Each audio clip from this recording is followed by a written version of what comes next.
जिस दुनिया में आप है क्या वो असली है?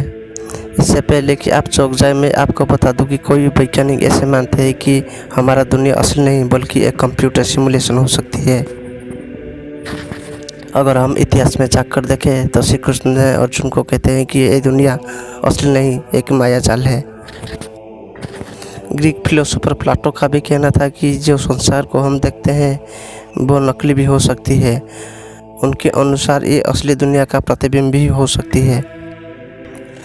स्वीडन के फिलोसोफर निक बोस्टन ने 2011 में सिमुलेशन हाइपोथेसिस की नींव रखी थी,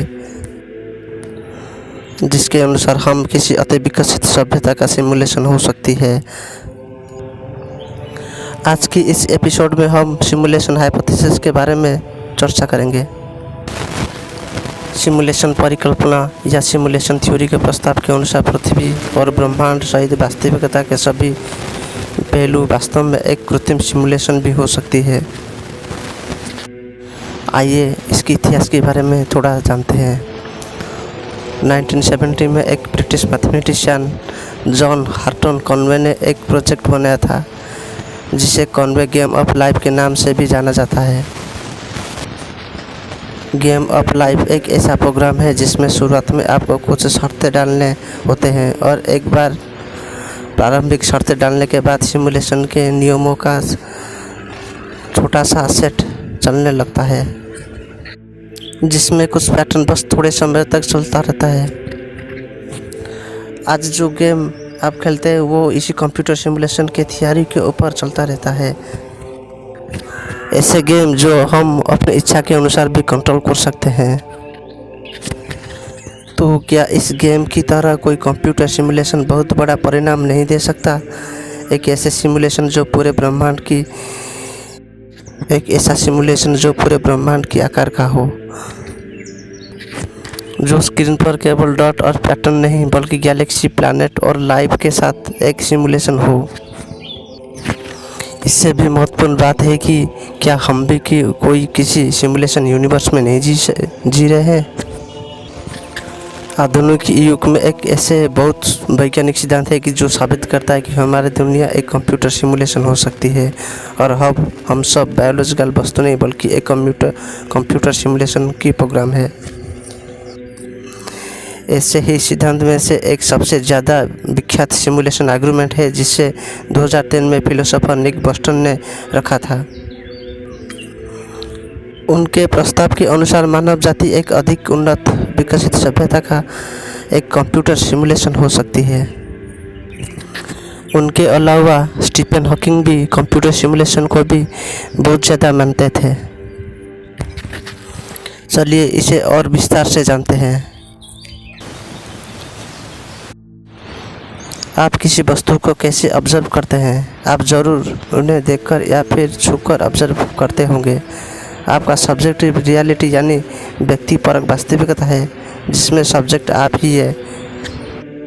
आप किसी वस्तु को कैसे ऑब्जर्व करते हैं? आप ज़रूर उसे देखकर या फिर उसे छूकर ऑब्जर्व करते होंगे।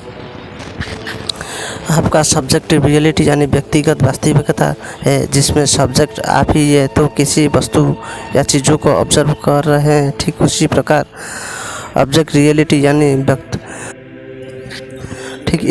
ऑब्जेक्टिव रियलिटी यानी वस्तुगत वास्तविकता वो वस्तु है जिसे आप ऑब्जर्व करते हैं यानी आप निरीक्षण कर रहे हैं।